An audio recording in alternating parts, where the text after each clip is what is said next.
Movie की starting में ड्रिस नाम का आदमी अपने मालिक फिलिप को कार में बिठाकर पेरिस की सड़कों पर फुल स्पीड में हुड़दंग मचाता हुआ दिखाया जाता है, जहां वो हर ट्रैफिक रूल को तोड़कर आगे बढ़ रहा था, जिस वजह से उसके पीछे पुलिस लग जाती है। कार में बैठा ड्रिस अपने मालिक फिलिप से 100 यूरोस की शर्त लगाता है कि पुलिस हमें नहीं पकड़ पाएगी, पर फिर भी पुलिस उन्हें चारों तरफ से घेर कर पकड़ लेती है। फिर भी ड्रिस फिर से 200 यूरोस की शर्त लगाता है कि वो अभी भी पुलिस से बच जाएंगे। बाहर निकलने पर ड्रिस पुलिस को बताता है कि उसके मालिक को हार्ट अटैक आया है, जिस वजह से वो उन्हें हॉस्पिटल ले जा रहा है।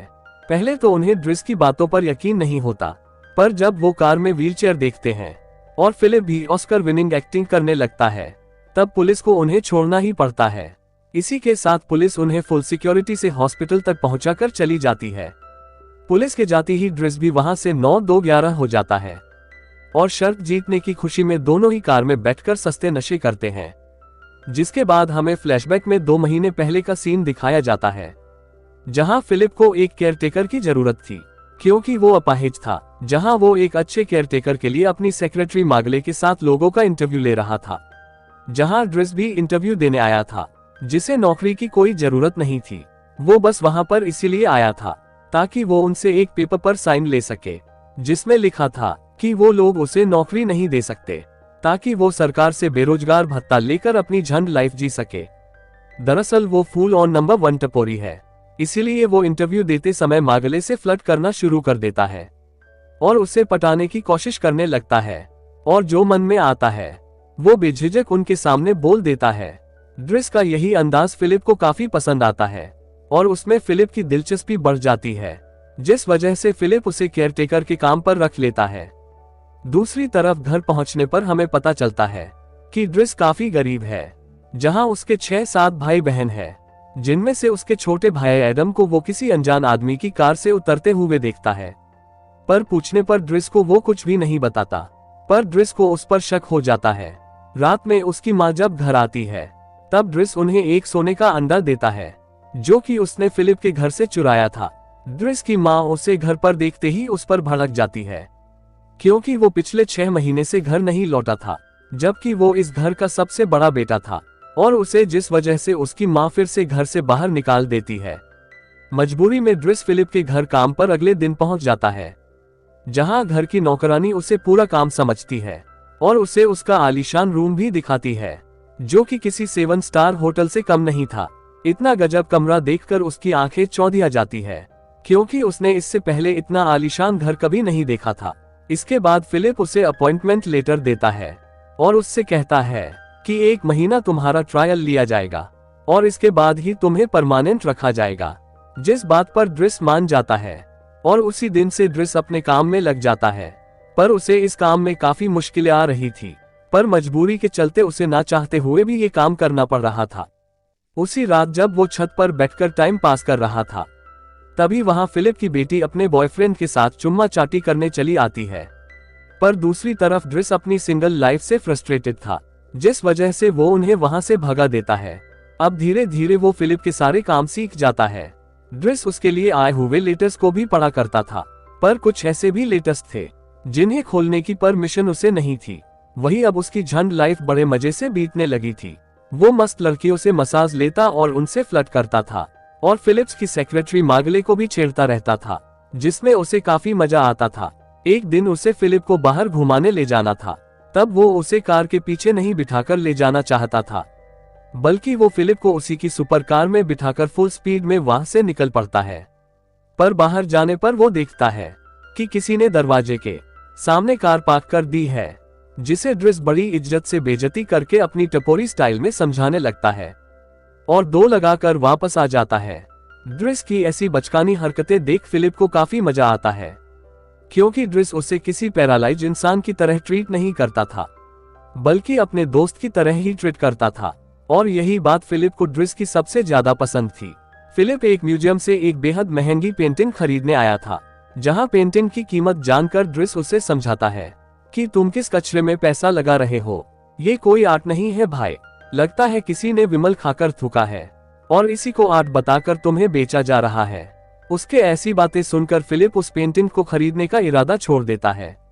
जिसके बाद फिलिप से मिलने उसका एक दूर का रिश्तेदार आता है, जो कि फिलिप को ड्रिस के खिलाफ भड़काने लगता है और फिलिप से कहता है कि ड्रिस कोई अच्छा आदमी नहीं है और वो तो एक बार जेल तक जा चुका है। वो ड्रिस को काम से निकाल देने को फिलिप से कहता है, पर फिलिप उसकी बेहुदा बातों पर ध्यान नहीं देता। रात में ड्रिस को घर की नौकरानी बताती है कि जो चिट्ठियां तुम्हें नहीं पढ़ने दी जाती वो फिलिप का दूर बैठा प्यार एलिना है, जिससे वो लगभग 2 सालों से चिट्ठियों के जरिए बातें करता है, पर आज तक कभी भी वो उससे नहीं मिला है। उसी रात अचानक ड्रिस के रूम में अलार्म बजने लगता है, क्योंकि फिलिप को सांस लेने में दिक्कत हो रही थी।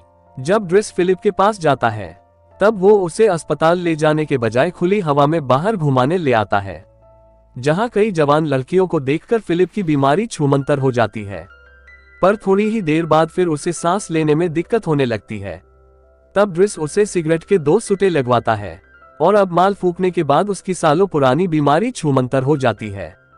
उसी रात दोनों ही एक रेस्टोरेंट में खाना खाने चले जाते हैं, जहां फिलिप ड्रिस को बताता है कि मेरी भी एक हैप्पी फैमिली थी, जहां मेरी वाइफ मुझसे बेहद प्यार करती थी, पर हमें बच्चे नहीं हो रहे थे, जिस वजह से हमने एक बच्ची को गोद ले लिया। साथ ही हमें पैराग्लाइडिंग का काफी शौक था, पर एक एक्सीडेंट की वजह से पैराग्लाइडिंग करते हुए मेरी वाइफ की डेथ हो गई और मेरी भी पूरी बॉडी पैरालाइज हो गई। जिसके बाद फिलिप ड्रिस से वो सोने का अंडा वापस करने को कहता है, जो कि उसने फिलिप के घर से चुराया था। दरअसल फिलिप को इसके बारे में पहले से पता था और वो सोने का अंडा उसकी वाइफ की आखिरी निशानी थी, जिस वजह से अगले दिन ड्रिस अपनी छोटी सिस्टर से मिलकर वो सोने का अंडा घर में ढूंढने के लिए उससे कहता है, पर उसकी सिस्टर बताती है कि एडम शायद कोई झोल झपाटे वाला काम कर रहा है, जिस वजह से घर पर कई बार पुलिस आ चुकी है। जिस वजह से ड्रिस एडम को ढूंढकर पता करता है कि एडम ड्रग्स का काम कर रहा है, जहां वो उसे काफी समझाता भी है, पर वो नहीं मानता। खैर जो भी हो, जब एक दिन फिलिप एलिना को चिट्ठी लिख रहा था, तब ड्रिस वहां आकर उन चिट्ठियों में से एलिना का नंबर ढूंढ निकालता है और फिलिप की एलिना से बात करवाता है, जिसके बाद वो दोनों ही दिन रात बस बातें ही करते रहते थे और ड्रिस फिलिप की एक फोटो एलिना को भेजने के लिए सिलेक्ट करता है। एक दिन जब ड्रिस अपने रूम में अपने अंदर के पेंटर को जगा रहा था, तब वहां फिलिप की बेटी माल फूकने के लिए बीड़ी मांगने आती है। तब वो ड्रिस की पेंटिंग को देखकर कहती है कि ये तो टट्टी है और ड्रिस का मजाक उड़ाने लगती है, जिस वजह से ड्रिस उसे धक्के मारकर रूम से बाहर निकाल देता है। दूसरी तरफ फिलिप एलिना को भेजी जा रही फोटो को अपनी पुरानी फोटो से पलट देता है, क्योंकि उसे डर था कि एलिना उसे एक अपाहिज की तरह देखेगी तो उससे बात करना बंद न कर दे। तभी वहां ड्रिस जाकर फिलिप से उसकी बेटी की शिकायत करने लगता है कि वो मेरी मास्टरपीस पेंटिंग को टट्टी बोल रही है। तब जाकर फिलिप को पता चलता है कि ड्रिस भी एक रोड साइड पेंटर है। अब वक्त के साथ उनके बीच की दोस्ती और भी ज्यादा पक्की होती जा रही थी, जहां वो मिलकर काफी मजे करते हैं। जहां पेंटिंग के पूरा होने पर ड्रिस अपनी कचरा पेंटिंग को फिलिप की सेक्रेटरी मागले को दिखाता है, ताकि वो इम्प्रेस हो जाए। जहां वो इम्प्रेस हो भी जाती हैं, लेकिन मौके का फायदा उठाते हुए वो मागले को किस करने की कोशिश करता है, पर चुम्मी की जगह उसके गाल पर मागले एक जोरदार थप्पड़ मार देती है। मगर वो टेंशन नहीं लेता और फिलिप को उसका मास्टरपीस दिखाने लाता है। जिसके बाद अगले दिन फिलिप का बर्थडे था, जहां उसके कई रिश्तेदार आए हुए थे, जो कि किसी मातम की तरह ही फिलिप का बर्थडे मना रहे थे, जो ड्रिस को अच्छा नहीं लगता।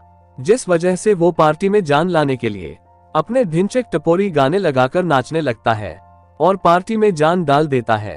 वो खुद तो नाचता ही है और सभी को नाचने के लिए मजबूर कर देता है।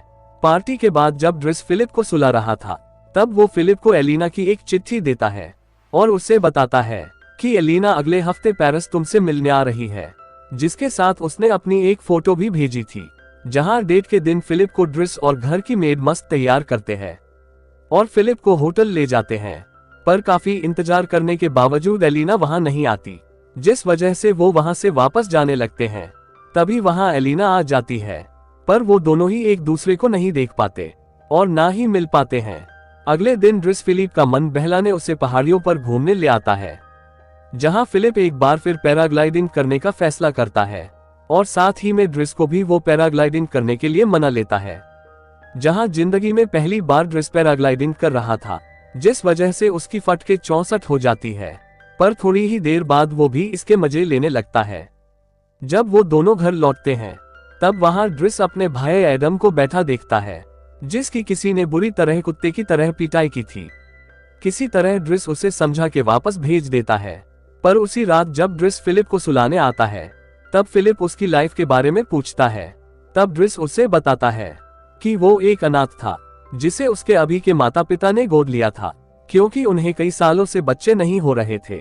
पर मुझे गोद लेने के बाद उनके धड़ल्ले से बच्चे होने लगे और मेरे माता पिता ने आधी क्रिकेट टीम खड़ी कर दी, जिनकी जिम्मेदारी अब वो बड़े मुश्किल से उठा रहे थे। पर कुछ साल पहले उसके फादर की डेथ हो गई और वही घर में सबसे बड़ा है। ये सुनकर फिलिप ड्रिस से ये नौकरी छोड़कर अपने घर अपने परिवार के पास जाने के लिए उससे कहता है, क्योंकि उससे ज्यादा उन्हें ड्रिस की जरूरत थी। अगले दिन ड्रिस वहां से जब जा रहा था तब वहां फिलिप की सेक्रेटरी मागले आती है। तब ड्रिस जाने से पहले एक आखिरी बार उसे पटाने की कोशिश करता है। तब मागले ड्रिस को बताती है कि वो गे है, इसीलिए उसे लड़कों में नहीं लड़कियों में इंटरेस्ट है। जो सुनते ही ड्रिस के अरमानों पर पानी फिर जाता है और वो सोचता है कि यहाँ भी लग गए, मेरा तो नसीब इच खराब है, और वहां से चला जाता है। अगले दिन फिलिप अपने नए केयर टेकर से मिलता है, पर वो काफी बोरिंग था, जिस वजह से फिलिप फिर से अकेला हो जाता है और उसे ड्रिस की काफी याद भी आती है। दूसरी तरफ ड्रिस अपनी पुरानी लाइफ में वापस आ चुका था और उसने उस ड्रग डीलर को भी धमका दिया था, जो कि उसके भाई एडम की जिंदगी बर्बाद करने पर तुला था। पर एक रात फिलिप की तबीयत अचानक काफी बिगड़ जाती है, पर वो किसी की मदद नहीं लेना चाहता था, जिस वजह से घर की नौकरानी को ड्रिस को वापस बुलाना पड़ता है। जहां से मूवी का स्टार्टिंग सीन शुरू होता है, जिसके कुछ दिनों बाद ड्रिस फिलिप को मस्त तैयार करके होटल में लेकर आता है, जहां कोई उससे मिलने आने वाली थी। जहां ड्रिस फिलिप को उसका सोने का अंडा देकर गुड बाय कहकर चला जाता है। तभी वहां एलिना आती है, जिससे फिलिप इतने दिनों से बातें कर रहा था। एलिना को फिलिप काफी पसंद आता है, जिसके बाद वो दोनों ही शादी कर लेते हैं। और हम आपको बता दें कि ये एक रियल लाइफ स्टोरी है, जिस पर बेस्ड ये मूवी बनाई गई है। आपको ये मूवी कैसी लगी हमें कमेंट बॉक्स में कमेंट करके जरूर बताएं। और यहीं इस मूवी का एंड होता है। Thanks for watching.